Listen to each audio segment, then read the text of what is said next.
কথা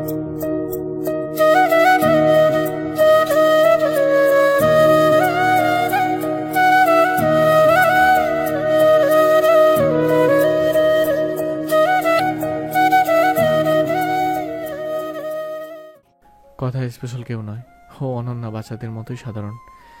ওকে সাধারণের মতোই ট্রিট করবে প্লিজ। ডাইনিং টেবিলে ব্রেকফাস্ট করতে বসেছে তারা তিনজন। এই ভোরবেলা ব্রেকফাস্ট করার অভ্যাস তার নেই। অন্যান্য সময় তার ব্রেকফাস্ট করতে করতে সকাল 10টা বেজে যায়। তবে এই সময়টা অন্যান্য সময়ের থেকে আলাদা। তার ক্ষুধা না লাগলেও তার মধ্যে যে লুকিয়ে আছে তার তো নিশ্চয়ই ক্ষুধা লেগেছে। তাছাড়া সকালের খাবারের পর এক গাদা ওষুধ খেতে হয় তাকে। আরশাদ লক্ষ্য করলো অরার মধ্যকার মলিনতা এখনো কাটেনি। নিঃশব্দে ব্রেকফাস্ট করে যাচ্ছে মেয়েটা, যেন গভীর এক চিন্তায় মগ্ন তার সমগ্র অন্তরাত্মা। আরশাদ হালকা গলায় বলল, মন খারাপ? অরা সংগীত ফিরে পেয়ে দৃঢ় গলায় বলল, না। তাহলে মুখ ভার করে আসো কেন? তোমাকে দেখে মনে হচ্ছে যেন স্কুলের টিচার কাছে কড়া ধমক খেয়েছো। কথা আচমকায় হতবাক ভঙ্গিতে বলে উঠল, বাবা, ওরাও স্কুলে যায়? না বাবা, কথার কথা বললাম। কথা মজার ছলে বলল, কথার কথা মানে কি? আমার কথা? মেয়েটা এতটুকু বয়সে ঠাট্টা করতে শিখে গেছে। আরশাদ আর ওরা দুজনে একসঙ্গে হেসে উঠল। আরশাদ হাসি থামিয়ে বলল, হ্যাঁ তোর কথা। এখন ব্রেকফাস্টটা শেষ করো তো। কথা আবারও ব্রেকফাস্টে মনোযোগ দিল। আরশাদ লক্ষ্য করলো আবারও চিন্তায় ডুবে গেছে ওরা। নিঃসন্দেহে শুটিং সেটের ওই ঝামেলা এখনো ভাবাচ্ছে তাকে। এই মেয়েটাকে নিয়ে আর পারা যায় না। কাজ ছাড়া মাথায় তার কিছুই ঘুরপাক খায় না। আরশাদ উদ্বিগ্ন স্বরে বলল, কি ব্যাপার তোমার? কোনো ব্যাপার নেই তো। তাহলে মুখ গোমরা কেন?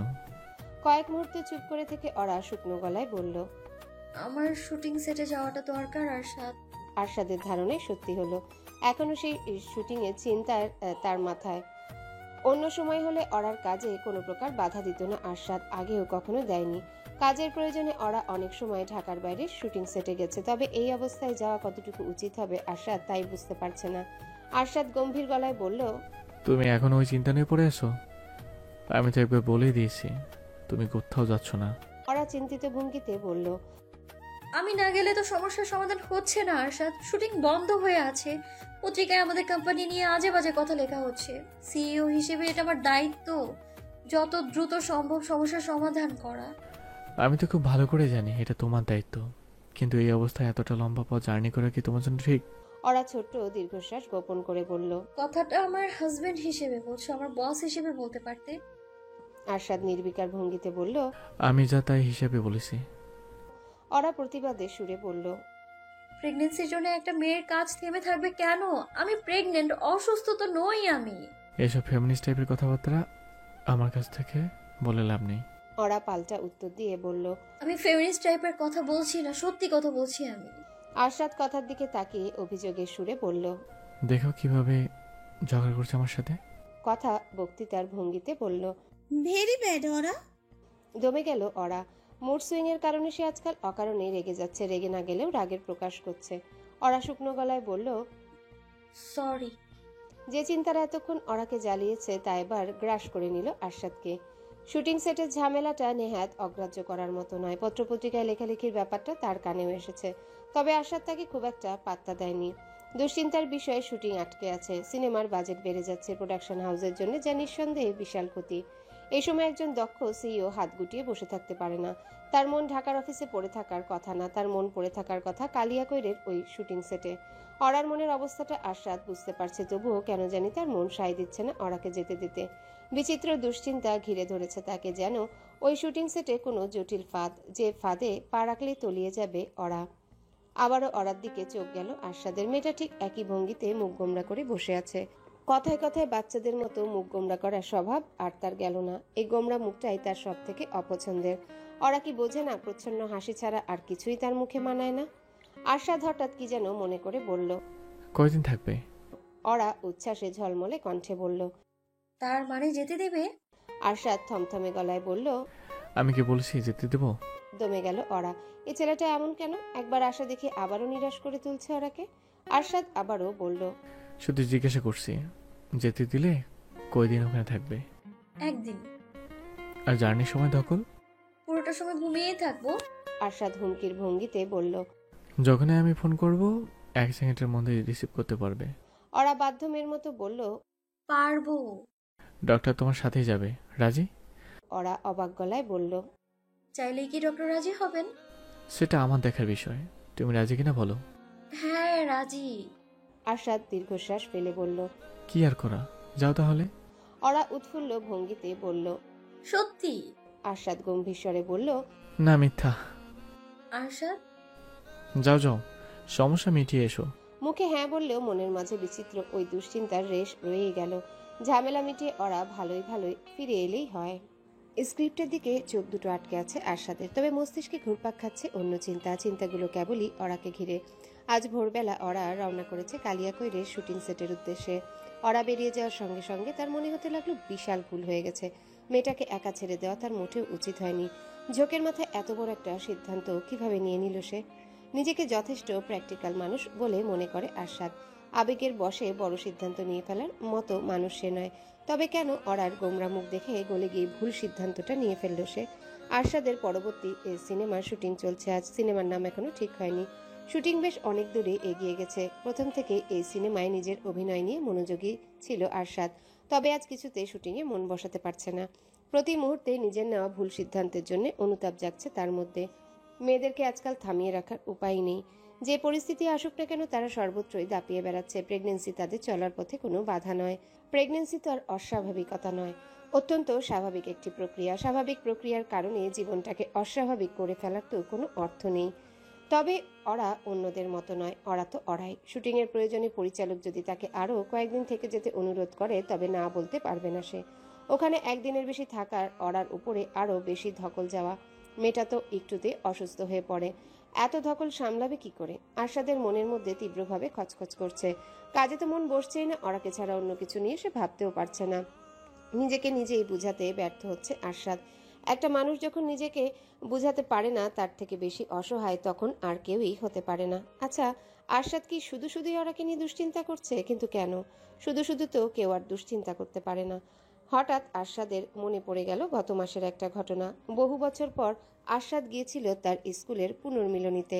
তার স্কুল প্রতি বছরই এই উৎসবটা পালন করে থাকে। এসএসসি পাশ করার পর আরশাদ মাত্র দুবার গিয়েছিল ওই অনুষ্ঠানে, তাও আবার সুপারস্টারে পরিণত হওয়ার আগে। এবার কেন যেন তার ইচ্ছে হলো পুরনো বন্ধুদের সঙ্গে আবারও দেখা করতে। আরশাদ আসছে বলে এবারের পুনর্মিলনী আরও জাঁকজমকভাবে আয়োজন করা হয়। পুরনো অনেক বন্ধুদের সঙ্গে দেখা হয় সেখানে। সেসব পুরনো বন্ধুদের মধ্যে একজন রাশেদ। আরশাদের সঙ্গে তার ক্লাস 1 থেকে বন্ধুত্ব। নওশিনের সঙ্গে আরশাদের ডিভোর্সের সময় রাশেদ তার পাশে ছিল। যে কয়বার আরশাদকে কোর্টে যেতে হয়েছে প্রত্যেকবারই রাশেদ গিয়েছিল তার সঙ্গে। ডিভোর্সের সময় যেহেতু আরশাদের খুব কাছাকাছি সে ছিল, ডিভোর্সের কারণটাও তাই তার অজানা নয়। ওই ঘটনার পর বহুদিন রাশেদের সঙ্গে যোগাযোগ হয়নি। মাঝে কেটে গেল কতগুলো বছর। ভেঙে চুরমার হয়ে পড়া জীবনটাকে নতুন করে সাজিয়ে নিয়েছে আরশাদ। বহুদিন পর দেখা করে আড্ডায় মেতে ওঠে দুই বন্ধু। আড্ডার এক পর্যায়ে রাশেদ গম্ভীর মুখে বলে ওঠে, বিয়ে করে ভালোই করেছিস, তবে আবারও মেয়ে মানুষটাকে বিশ্বাস করতে পারবি তো? কথাটাকে একেবারেই গায়ে মাখে না আরশাদ, কৌশলে এড়িয়ে যায়। তবে মাঝে মধ্যে ওই কথাটা ভাবিয়ে তোলে তাকে। ওরাকে অবিশ্বাস করার চিন্তা কোনোদিনও তার মাথায় আসেনি। সব মেয়ে তো আর নওশিন নয়। নওশিন তার বিশ্বাস ভাঙার পর পৃথিবীর সব মেয়েদেরকে একই রকম মনে হতো আরশাদের কাছে, যাদের কাছে ভালোবাসার কোনো মূল্য নেই, স্বার্থ উদ্ধারের জন্য যারা সব করতে পারে। সেই আরশাদের চিন্তাধারা এত দ্রুত বদলে গেল কি করে? ওরার উপরে জন্মালো এতটা অগাধ বিশ্বাস? ওরার শুটিং সেটে যাওয়া তাকে এত ভাবাচ্ছে কেন? সে কি কোনো কারণে ওরাকে অবিশ্বাস করছে? Sir, shot ready. এলোমেলো ভাবনাগুলো থেকে বেরিয়ে এলো আরশাদ। অ্যাসিস্ট্যান্ট ডিরেক্টরকে ইশারায় আসছি বলে বেরিয়ে গেল সে। লম্বা শ্বাস নিয়ে নিজেকে সামলে নিল আরশাদ। শুধু শুধু এতক্ষণ দুশ্চিন্তা করছিল সে। নিজেকে বুঝতে না পারার কারণেই এমনটা হচ্ছে।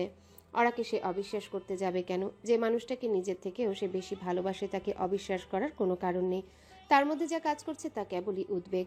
মেয়েটার প্রেগনেন্সির শুরু থেকে তাকে নিয়ে একটু বেশি উদ্বিগ্ন থাকে আরশাদ।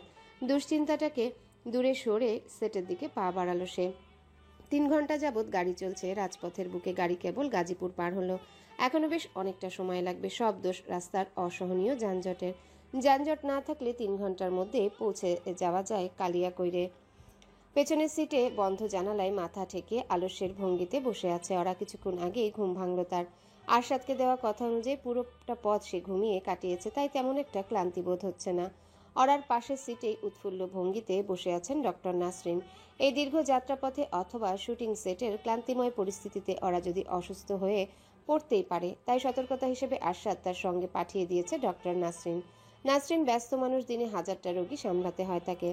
অরা ভেবেছিল হয়তো সে সময় করে উঠতে পারবে না, কিন্তু শেষমেশ দেখা গেল শুটিং সেটে আসা নিয়ে তার আগ্রহী সব থেকে বেশি। গাড়ি অবশেষে এসে থামল রজনীর পেছনে। যে হোটেলে এই সিনেমার অভিনয় শিল্পী, পরিচালক এবং কলাকুশলীরা অবস্থান করছে তারই নাম রজনী। রজনী থেকে মিনিট কয়েক দূরে ওই গ্রামে সেট বানানো হয়েছিল। ওই সেট এখন ধ্বংসস্তূপ ছাড়া কিছুই নয়, তবে মূল শুটিং হবে সেই ধ্বংসস্তূপের মাঝেই।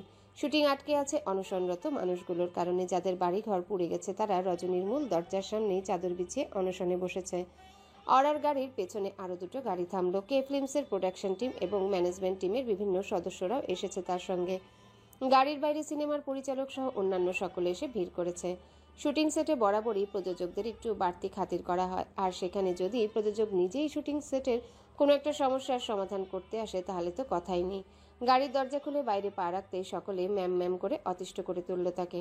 অরাই সিনেমার পরিচালক সাইদ সাহেবের দিকে এগিয়ে গিয়ে চিন্তিত ভঙ্গিতে বলল, কি অবস্থা সাইদ ভাই? সাইদ সাহেব শুকনো গলায় বললেন, খুবই ডেঞ্জারাস অবস্থা আপু। এরা যা শুরু করেছে, আমরা রীতিমতো আতঙ্কের মধ্যে দিন কাটাচ্ছি। কেন, কি হয়েছে? সাইদ সাহেব আতঙ্কিত স্বরে বললেন, রাত বিরেতে হোটেলে জানালার ঢিল ছুঁড়ে মারছে। ভয়ে থাকি কখন গায়ে ঢিল এসে পড়ে। এই পর্যন্ত 7টা জানালার কাজ ভেঙেছে এরা। অরা ছোট্ট দীর্ঘশ্বাস গোপন করে বলল, আপনি কথা বলেছেন ওদের সঙ্গে? চেষ্টা করছি আপু, কোনো কথাই তো শুনতে যাচ্ছে না। এদের একটাই দাবি, নতুন ঘর তুলে দিতে হবে, না হলে অনশন বন্ধ করবে না। আবার আর্টিস্টরাও প্রচন্ড জ্বালাচ্ছে, তারা নাকি আর থাকতে পারবে না, অন্য জায়গায় ডেট দেওয়া আছে। অরা কিছুক্ষণ চিন্তা করে বলল, আর্টিস্টদের সমস্যা তো এখন মুখ্য নয়, আগে এই সমস্যার সমাধান করি। অনশনরত মানুষগুলো হোটেল থেকে কাউকে বের হতে দিচ্ছে না। কেউ বের হওয়ার চেষ্টা করলে তাদের আক্রমণ করা হয়। এমনকি পেছনের দরজা দিয়ে কেউ বের হলেও ছুটে আসছে তারা। আপাতত অরার বডিগার্ডরা তাদের সামলাচ্ছে, তাই হোটেলে সবাই বের হবার সাহস করে উঠতে পেরেছে। অরা বলল, কোথায় ওরা? সামনের দিকে আপু। চলুন যাই তাদের কাছে। সাইদ সাহেব ইতস্তত করে বললেন, আপনি আপু আগে একটু রেস্ট নিয়ে নিলে ভালো হতো না? এতটা পর জার্নি করে এসেছেন। অরা ক্ষীণ হাসি হেসে বলল, যে কাজটা করতে এসেছি সেটা আগে করি, রেস্ট তো পরেও নেওয়া যাবে। হোটেলের সামনের দিকে এগিয়ে যায় অরা। তার পিছু নিল পরিচালক, অ্যাসিস্ট্যান্ট ডিরেক্টর, প্রোডাকশনের লোকজন সহ তার সঙ্গে আসা টিমের মেম্বাররা। হোটেলের সামনে দুটো বড় বড় ও রংচটা চাদর বিছিয়ে রাখা, তার উপরে বসে আছে বিভিন্ন বয়সী মানুষ, মাঝবয়সী নারী পুরুষ, ছোট ছোট বাচ্চা, বয়সের ভারে নুর্য বৃদ্ধা। গ্রামের দিকে এই সময়ে শীতের আগমন ঘটে। তীব্র শীতে এরা দুদিন ধরে বাইরে দিন যাপন করছে। আর্দ্রতার অভাবে শুষ্ক হয়ে তাদের চেহারা তামাটে বর্ণ ধারণ করেছে। কারো কারো সঙ্গে দু একটা পোটলা রয়েছে, সেই পোটলা জড়িয়ে ধরে শীত থেকে রেহাই পাওয়ার চেষ্টায় ব্যস্ত তারা। অরা সেদিকে এগিয়ে যেতে একসঙ্গে উঠে দাঁড়ালো সকলে। উঠতে পারলে না কেবল বয়সের ভারে নুজ্জ সেই বৃদ্ধা। সকলের চোখ মুখে প্রবল বিস্ময়। আস্বাদের সঙ্গে মাঝে মধ্যেই অ্যাওয়ার্ড শো কিংবা ইন্টারভিউতে যেতে হয় অরাকে। সেই বদৌলতে তার পরিচিতিও নেহাত কম নয়। যে কারোর কাছে তাকে এক পলক দেখায় চেনা চেনা লাগে। অরা সেই বৃদ্ধার কাছে গিয়ে তার দিকে ঝুঁকে হাসি মুখে বলল, নানি, শীতের মধ্যে মাটিতে বসে আছেন কেন? নিতান্তই স্বাভাবিক প্রশ্ন, তবুও থতমত খেয়ে গেলেন বৃদ্ধা। বিস্ময়ে অভিভূত হয়ে আশেপাশে তাকাচ্ছেন। অরা আরেকটু এগিয়ে গিয়ে বৃদ্ধার হাত দুটো নিঃসংকোচে তার হাতের মুঠোয় নিল। হিমবাহের মতো শীতল বৃদ্ধার হাত দুটো। অরার এমন কাণ্ডে অনশনরত মানুষগুলোর পাশাপাশি অবাক হলো সেটের সকলে। বড়লোকেরা তো গরিব মানুষের আশেপাশে ঘেঁষতে চায় না, আর সেখানে অরা নির্দ্বিধায় এই দরিদ্র বৃদ্ধার হাত ধরছে। বৃদ্ধা ভাঙা ভাঙা গলায় বিস্ময়ের সুরে বললেন, তোমারে যেন কই দেখছি মা। পেছনে অনশনরত দলের দুজনের ফিসফিস কথা শোনা গেল, আরশাদ হকের বউ না? সেই রকমই তো দেখাই। বৃদ্ধা পেছনে ঘুরে তাদের দিকে তাকিয়ে হতবাক হয়ে বললেন, নায়ক আরশাদ? অনশনরত লোকটা জোর দিয়ে বলল। হা। অরা মনে মনে কথা গোছাচ্ছে। তাকে দেখেই হয়তো অনশনরতদের মন গলতে শুরু করেছে, তবুও নরম স্বরে কথা বলে পরিস্থিতিটা স্বাভাবিক পর্যায়ে নিয়ে আসতে হবে। অরার সঙ্গে আসা ম্যানেজমেন্ট বিভাগের প্রধান রবিন সাহেব সকলের উদ্দেশ্যে থমথমে গলায় বললেন, উনি আরশাদ স্যারের ওয়াইফ, আপনাদের সঙ্গে দেখা করতে এসেছেন। অনশনে থাকা সকলের চোখে মুখে বিস্ময় স্থায়ী জায়গা করে নিল। সঙ্গে হয়তো কিছুটা ভয়ও কাজ করছে। গরিব মানুষেরা স্বভাবতই শক্তিশালী কারোর মুখোমুখি হতে ভয় পায়। তবুও বৃদ্ধা সাহস করে কাঁপা কাঁপা গলায় বলল, ম্যাডাম, এই শুটিংয়ের মানুষগুলো আপনার লোক? অরা আবারও হাসি মুখে বলল। আমাকে ম্যাডাম ডাকতে হবে না নানি, আমার নাম অরা। আরেক দফা বিস্ময়ের প্রবল হাওয়া বয়ে গেল সকলের উপর দিয়ে। এই মেয়েটা কি আদৌ আশাদ হকের স্ত্রী? যে মেয়ে আশাদ হকের মতো একজন সুপারস্টারের স্ত্রী, তার তো অহংকারে মাটিতে পাই পড়ার কথা নয়। আর সেই মেয়ে কিনা বলছে আমাকে ম্যাডাম ডাকতে হবে না। অরা বৃদ্ধাকে উদ্দেশ্য করে বলল। আপনিও অনুসরণ করছেন নানি? বৃদ্ধা এমনভাবে হ্যাঁ সূচক মাথা নাড়লেন যেন ছোট বাচ্চা কোনো অপরাধ করতে গিয়ে মায়ের কাছে ধরা পড়েছে। অরা কোমল স্বরে বলল, এই বয়সে শীতের দিনে রাস্তায় বসে অনুসরণ করাটা কি ঠিক নানি? আপনার অসুখ বিসুখ বাড়তে পারে না? বৃদ্ধা চুপ করে রইল। অরা পেছনে ঘুরে একজন অ্যাসিস্ট্যান্ট ডিরেক্টরকে উদ্দেশ্য করে বলল। পানি দাও। সঙ্গে সঙ্গে অ্যাসিস্ট্যান্ট ডিরেক্টরকে উঁচু স্বরে বলল, এই প্রোডাকশন পানি। এই মুহূর্তের মধ্যেই একজন প্রোডাকশন বয় পানির বোতল নিয়ে হাজির হলো। ওরা যত্ন নিয়ে সেই পানির বোতল তুলে দিল বৃদ্ধার মুখে। যাক, অনশনটান তো ভাঙা গেল। ওরা এবার অনশনরত অন্যান্য মানুষদের উদ্দেশ্য করে বলল, বলুন আপনাদের সমস্যাটা আমাকে বলুন। ভিড়ের মধ্যে থেকে এক লোক কাপা কাপা স্বরে বলল, ম্যাডাম, শুটিংয়ের লোকজন আমাকে ঘরে আগুন দিছে। আমাকে বিছানা পত্তর হাঁড়ি পাতিল সব পুড়ে গেছে। আমরা এখন কই যামু? আরেকজন লোক সাহস পেয়ে ক্ষীণ প্রতিবাদে সুরে বলল, আমরা ম্যাডাম গরিব মানুষ, দিন আনি দিন খাই। মাথার উপর যদি ছাদটুকুই না থাকে তাহলে যাই কই? একটা ভুল হয়ে গেছে, এজন্য আমি আন্তরিকভাবে দুঃখিত। আমরা কখনোই ইচ্ছে করে আপনাদের ঘরে আগুন দিতে চাইনি। ভুলে আগুন লেগে গেছে সেটা। আমার লোকজন তো আপনাদের ক্ষতিপূরণও দিতে চেয়েছে। লোকটা দুঃখিত গলায় বলে উঠল, আপনার লোকজনের ব্যবহার ভালো না ম্যাডাম। এমন ভাবে টাকা দিতে গেছে যেন ভিক্ষা দিতেছে। আমরা কি ভিক্ষা চাইতেছি? আমাদের হকের টাকা এটা। অরা হ্যাঁ সূচক মাথা নেড়ে অনুতাপ মাখা স্বরে বলল, তার জন্যও আমি অনেক দুঃখিত। যারা আপনাদের সঙ্গে খারাপ আচরণ করেছে তাদের পক্ষ থেকে আমি আপনাদের কাছে ক্ষমা চাচ্ছি। সকলে ব্যস্ত হয়ে বলল, না না ম্যাডাম, আপনার ক্ষমা চাওন লাগবো না। ওরা মিষ্টি গলায় বলল, আপনারা তো টাকা নেবেন না। আপনাদের দাবি আমরা যেন আপনাদের জন্য নতুন ঘর বানিয়ে দিই, তাই তো? যে ম্যাডাম, আমাকে টাকা লাগবো না। আমাকে ঘর গেছে, আমরা ঘর চাই। ঠিক আছে, আমি কথা দিচ্ছি আপনাদের ঘর তৈরি করে দেওয়া হবে। আজ থেকেই ঘর তৈরির কাজ শুরু হবে। সকলে আবারও একসঙ্গে বিস্মিত হয়ে উঠল। যে ঘরের জন্য এত কিছু, সেই ঘরটাই শেষমেশ পাচ্ছে তারা। আনন্দের প্রবল হাওয়া বয়ে গেল তাদের মাঝে। ওরা হাসি মুখে বলল, আমার একটাই অনুরোধ, আমাদের শুটিং করতে দিন। ঘর বানাতে একটু তো সময় লাগবেই। ততটা দিন আপনারা এই হোটেলেই থাকবেন, কোনো সমস্যা হবে না আপনাদের। কিন্তু এতগুলো দিন শুটিং বন্ধ থাকলে সত্যিই আমাদের অনেক বড় ক্ষতি হয়ে যাবে। প্রস্তাবটা খারাপ নয়। চোখের সামনে নতুন করে তাদের বাড়ি তৈরি হবে। বাড়ি তৈরি না হওয়া পর্যন্ত তারা এই হোটেলে থাকতে পারবে। কেবল শুটিং ইউনিটকে শুটিং করতে দিতে হবে। তাদের মুখভঙ্গি দেখে মনে হলো না কোনো আপত্তি আছে। তবুও ওরা নিশ্চিন্ত হয়ে নেওয়ার জন্য বলল, রাজি আপনারা? যা ম্যাডাম, আমরা রাজি। শুটিং থেকে বাড়ি ফিরতে ফিরতে বেজে গেল রাত 1টা। এই পেশার এই এক সমস্যা, কাজের কোনো নির্ধারিত সময়সীমা নেই। কর্পোরেট জীবনে অভ্যস্ত মানুষের 9টা থেকে 5টা অফিস করতে হয়। নির্দিষ্ট সময়ে কর্মক্ষেত্রে প্রবেশ করে আবার নির্দিষ্ট সময়ে কর্মক্ষেত্র থেকে বেরিয়ে আসা। তবে মিডিয়া জগতে এই উপায় নেই। শিডিউল অনুযায়ী শুটিং যে কোনো সময় শুরু হতে পারে, আবার যে কোনো সময় শেষ হতে পারে। কখনো আরশাদের কল টাইম থাকে ভোর 5টায়, কখনো দুপুর 2টায়, আবার কখনো তো সন্ধ্যারও পরে। পুরোটাই নির্ভর করে আজ যে দৃশ্যগুলো ধারণ করা হবে সেগুলোর মধ্যে দিনের দৃশ্য বেশি নাকি রাতের। দিনের দৃশ্য বেশি হলে সকাল সকাল শুটিং শুরু হবে, আবার দিনের দৃশ্য কম এবং রাতের দৃশ্য বেশি থাকলে একটু বেলা করেই শুটিং শুরু হয়। সেই শুটিং যে কতক্ষণ চলবে তা কেউ জানে না। শিডিউলের উল্লেখিত দৃশ্যগুলো ধারণ শেষ না হওয়া পর্যন্ত শুটিং চলতেই থাকে। এই নিয়ে অভিনয় শিল্পীদের আপত্তির শেষ নেই। তাদের কথা, অন্যান্য পেশায় নিয়োজিত মানুষেরা দিনে 8 ঘন্টার বেশি কাজ করে না। তাহলে অভিনয় শিল্পীরা কেন দিনে 12 থেকে 15 ঘন্টা লাগাতার কাজ করবে? ইন্ডাস্ট্রিতে অভিনয় শিল্পীর বেশ কিছু সংঘ রয়েছে। অভিনয় শিল্পীদের উন্নয়নের জন্য তারা কাজ করে থাকে। উন্নয়ন তো করেই না, এসব সঙ্গে তারাই যুক্ত হয় যাদের ক্যারিয়ারের আলো প্রায় নিভে যাওয়ার পথে। নিজেদের আলোচনায় রাখার শেষ চেষ্টা হিসেবে তাদের এই সংঘকে বেছে নেওয়া। তেমনই এক সংঘ মাস কয়েক আগে তীব্র আন্দোলন শুরু করে। তাদের দাবি 8 ঘন্টার পর তাদের সেট থেকে ছেড়ে দিতে হবে। শিডিউল অনুযায়ী শুটিং শেষ হোক বা নাই হোক। কয়েকটা অনলাইন পোর্টাল ছাড়া তাদের এই আন্দোলনকে কেউই তেমন একটা পাত্তা দেয়নি।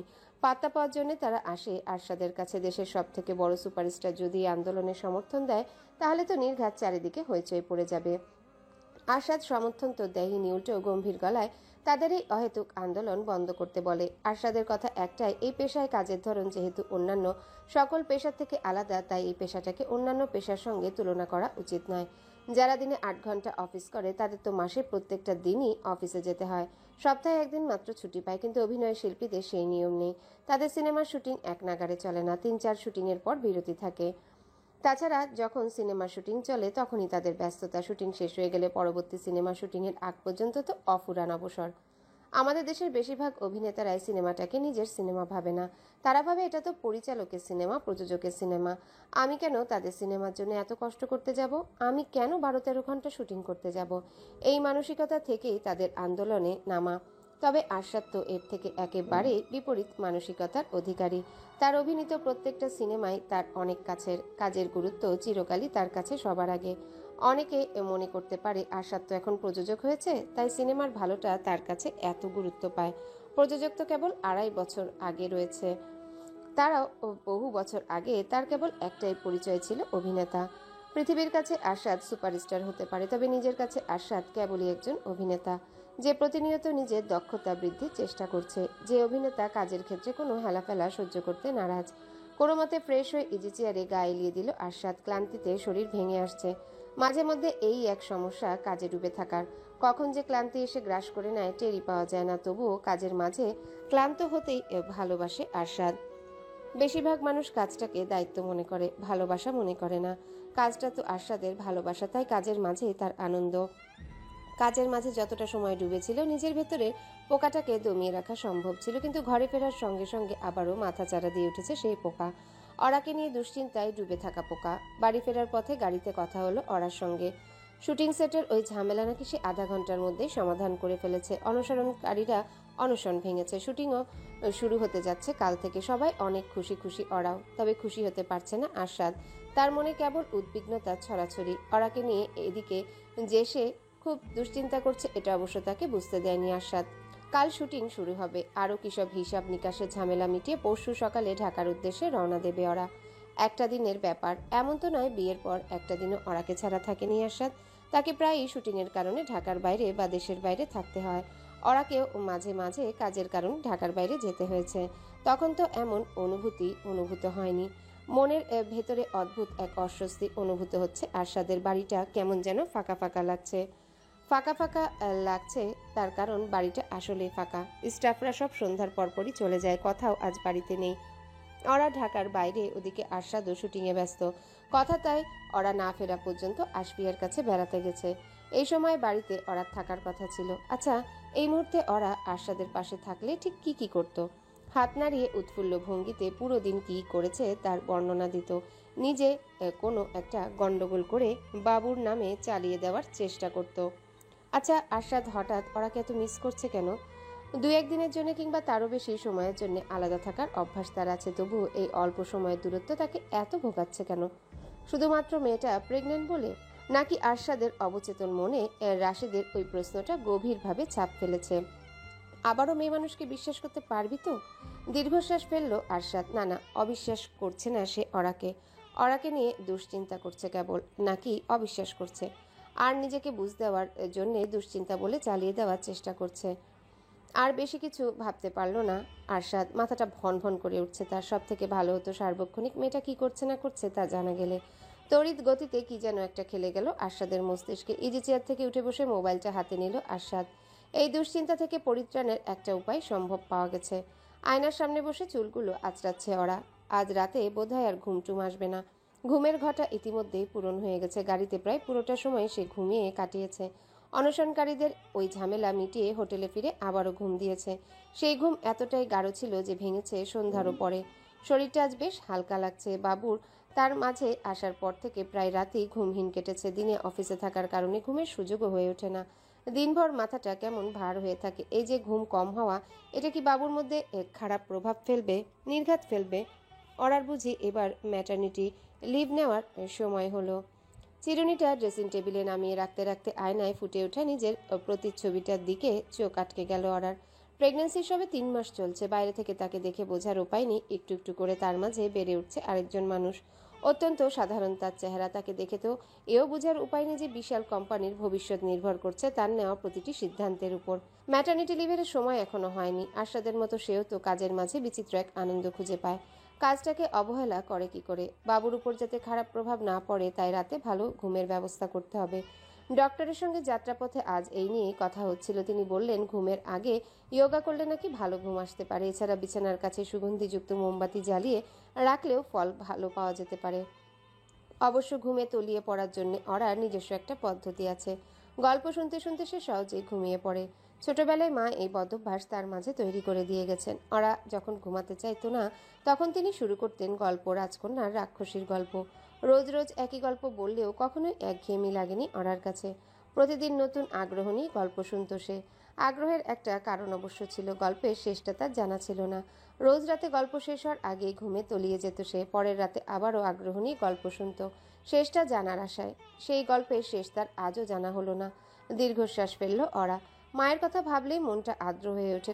কদিন পরে সেও মা হবে। অরা ঠিক তার মায়ের মতো হতে চায়, সন্তানের জন্য যে সব পারে, সন্তানকে যে মমতার চাদরে মুড়িয়ে রাখতে জানে। ঢাকায় ফিরে আশাদের কাছে আবদার ধরতে হবে তাকে গল্প শুনিয়ে ঘুম পাড়ানোর। রাতে অরার ঘুম হচ্ছে এই দুশ্চিন্তায় তারও ঘুম হারাম। এই ছেলেটা দুশ্চিন্তা ছাড়া কি আর কিছুই পারে না? আশাদের কথা ভাবতেই মলিনতা কেটে গিয়ে তার ঠোঁটে ফুটে উঠল হাসির রেখা। পাগল একটা ছেলে আশাদ। বউকে নিয়ে কেউ এত দুশ্চিন্তা করে? সকাল থেকে ফোন করে খোঁজ খবর নিয়ে নিয়ে সে যেন অরাকেই ক্লান্ত করে তুলেছে। পাগল হোক আর যাই হোক, একান্তই তার নিজের। অরার পৃথিবীর যেখানেই চলে যাক, কেউ তাকে আশাদের মতো করে ভালোবাসবে না। মোবাইলটা হাতে নিয়ে অরা দেখলো আশফিয়া অনলাইনে, আর তার উদ্দেশ্যে মেসেজ লিখল। আপা কথা ঘুমিয়েছে? আশফিয়া মেসেজ রিপ্লাই দিল না, সোজা কল করলো। অরা কল রিসিভ করার সঙ্গে সঙ্গে আশফিয়া জোর গলায় বলল, তোমার মেয়ে আবার ঘুমাবে। সে এখন কি করবে জানো? ইউটিউবে মিল্কশেকের রেসিপি দেখেছে। এই রাত দুপুরে নাকি সে এখন মিল্কশেক বানাবে। অরা খানিক হেসে বলল। খুব জ্বালাচ্ছে না আপা? আশফিয়া স্বাভাবিক ভঙ্গিতে বলল, তা জ্বালাচ্ছে, অবশ্য কথা কমই জ্বালায়। জ্বালানোর ওস্তাদ ছিল ওর বাবা। আমায় অবশ্যই জ্বলতে ভালোই লাগে। আশফিয়ার এই মজা করে কথা বলার ভঙ্গিতে অরা হেসে ফেলল। ওদিকে ফোনের অপর প্রান্তে অরার আওয়াজ পেয়ে ছুটে এসেছে কথা উৎফুল্ল ভঙ্গিতে বলল, ওরা জানো আমি আর ফুপি অনেক মজা করেছি। অরা অবাক গলায় বলল, তাই নাকি? তা কিভাবে মজা করছিস? আজ সারাদিন আমি আর ফুপি ক্রাফটিং করেছি, কাগজ দিয়ে অনেক খেলনা বানিয়েছি। এখন আমরা রান্না করব। প্রথমে বানাবো মিল্কশেক। অরা মিষ্টি গলায় বলল। এখন তো অনেক রাত হয়ে গেছে সোনা, এত রাতে কেউ রান্না করে? কথা দৃঢ় ভঙ্গিতে বলল, হোক, আমাকে তো কাল সকালে উঠে স্কুলে যেতে হবে না। ফুপির কাছে বেড়াতে আসার আগে কথা বলে দিয়েছিল বেড়ানোর মাঝে সে স্কুল করতে পারবে না। একদিনের যেহেতু ব্যাপার, তাই অরা মেনে নিয়েছে কথার জুড়ে দেওয়া এই শর্ত। অরা সুন্দর করে বলল, স্কুলে যেতে হবে না ঠিকই, কিন্তু দেরি করে ঘুমালে তো কাল সকাল সকাল উঠতে পারবে না। দেরি করে উঠলে তো ফুপির সাথে মজাও কম করতে পারবে। কথা হতবাক হয়ে বলল, তাই তো, তাহলে এখন ঘুমিয়ে পড়বো। হ্যাঁ সোনা, এখন ঘুমিয়ে পড়ো, কাল সকালে মিল্কশেক বানাবে, ঠিক আছে? কথা বাধ্য মেয়ের মতো বলল। ঠিক আছে ওরা, তুমি কবে আসবে? তুমি এলে আমি তোমার জন্য মিল্কশেক বানাবো। অরা মেয়েকে আশ্বস্ত করে বলল, এই তো পরশুই চলে আসবো। পরশু মানে কি? আর একটা কালকে? কথার শব্দের জগতে পরশু বলে কোনো শব্দ নেই। তার কাছে পরশু মানে আরেকটা কালকে। হ্যাঁ বাবা, আরেকটা কালকে। আশফিয়ার কাছ থেকে বিদায় নিয়ে ফোন রেখে দিল অরা। যদিও রাত 1টার বেশি বাজছে, তবুও কর্ম চাঞ্চল্য খেলে বেড়াচ্ছে শুটিং ইউনিটের সকলের মাঝে। টানা 4 দিন অবরুদ্ধ থাকার পর অবশেষে কাল সকালে শুটিং শুরু হচ্ছে। নতুন করে শিডিউল তৈরি করা হচ্ছে, নতুন করে বাজেট তৈরি করা হচ্ছে। ডিরেক্টর এবং ডিওপি নতুন করে শর্ট ডিভিশনে ব্যস্ত। একটি দৃশ্যকে আমরা ক্যামেরার বিভিন্ন অ্যাঙ্গেল থেকে দেখি। একটি দৃশ্যে ক্যামেরার কতগুলো অ্যাঙ্গেল থাকবেই সেই ছক দৃশ্যে ধারণের আগেই কষা হয়, আর সেই ছকটাই হলো শর্ট ডিভিশন। ওদিকে অভিনয় শিল্পীরা শেষ মুহূর্তে রিহার্সাল করছে। সব কাজই হচ্ছে হোটেলের লবিতে। ওরা ভাবলো সে যেহেতু জেগেই আছে, তাদের কাজ পর্যবেক্ষণ করে এলে মন্দ হয় না। হালকা তৈরি হয়ে গায়ের উপর একটা কার্ডিগান জড়িয়ে ঘর থেকে বের হলো সে। ঘরের বাইরে কিছুটা দূরেই ছিল হোটেলের 2জন ক্লিনিং স্টাফ। ওরাকে বের হতে দেখেই তাদের একজন ছুটে এসে বিনয়ী ভঙ্গিতে বলল, ম্যাম, আপনার রুমের চাবিটা আমাদের দেওয়া যাবে প্লিজ? ওরা কিছুটা অবাক হয়ে বলল, কেন? আপনার রুমটার ক্লিনিং করা হবে ম্যাম। এত রাতে ক্লিনিং? ক্লিনিং স্টাফ দুর্বলভাবে জোর দিয়ে বলল, এ আবার কেমন প্রোটোকল? অন্যান্য হোটেলে তো 12 ঘন্টা পরপর ক্লিনিং করা হয়। বিষয়টা নিয়ে খুব একটা মাথা ঘামালো না ওরা। চাবিটা তার কাছে দিয়ে পা বাড়ালো হোটেলের লবির দিকে। লবির দৃশ্য ঠিক যেমনটা সে কল্পনা করেছিল তেমনই, যে যার কাজে ব্যস্ত, সকলের মুখেই হাসি। ঝামেলাটা মিটে যাওয়ার পর থেকে ফুরফুরে মেজাজে আছে শুটিং সেটের সকলে। ওরা এগিয়ে যেতেই তার দিকে ছুটে এলো পরিচালক সাইদ সাহেব এবং এই সিনেমার ডিওপি। ওরা সহজ গলায় বলল, আপনারা কাজ করুন প্লিজ, আমি আপনাদের ডিস্টার্ব করতে চাই না, আমি তো ঘুরতে এলাম কেবল। সাইদ সাহেব বিগলিত গলায় বলল। কি যে বলেন আপু, আমরা মোটেও ডিস্টার্ব হচ্ছি না। ওরা হঠাৎ কি যেন মনে করে বলল, আচ্ছা সাইদ ভাই, তখন কি যেন বলছিলেন আর্টিস্টরা ডেট নিয়ে ঝামেলা করছে? সব আর্টিস্ট না, আমাদের ফিল্মের নায়িকারা মোহনা, আর নাকি ঢাকায় অন্য ফিল্মের ডেট দেওয়া আছে। এখানে যে 4 দিন নষ্ট হয়েছে, ওই 4 দিন কভার করার জন্য একটা ডেট দিতে পারবে না? সিনেমার শুটিংয়ের দিন চূড়ান্ত হওয়ার আগে সেই তারিখে অভিনয় শিল্পীরা ফ্রি আছে কিনা জানতে চাওয়া হয়। তারা ফ্রি থাকলে তবেই ওই ডেট লক করা হয়। মোহনা 10 দিন দিয়েছে এই লটের শুটিংয়ের জন্য। অভিনয় শিল্পীরা এক্সট্রা ডেট দিতে চায় না। তাদের মনোভাবটা এমন, আমি তো ডেট দিয়ে রেখেছিলাম, অনশনের কারণে শুটিং বন্ধ ছিল, এটা তো আমার দোষ নয়। এরা পরিস্থিতি বুঝতে চায় না। এ ধরনের মানুষেরাই আবার পান থেকে চুন খসলে সঙ্গে গিয়ে আন্দোলনে যোগ দেয়। ওরা বলল, আমি দেখছি ব্যাপারটা। লবির কোণার দিকে একটা টেবিলে মোহনা অন্যান্য অভিনয় শিল্পীদের সঙ্গে রিহার্সাল করছিল। ওরা এগিয়ে যেতেই তারা উঠে দাঁড়ালো। ওরা ব্যস্ত হয়ে বললেন, দাঁড়াচ্ছেন কেন?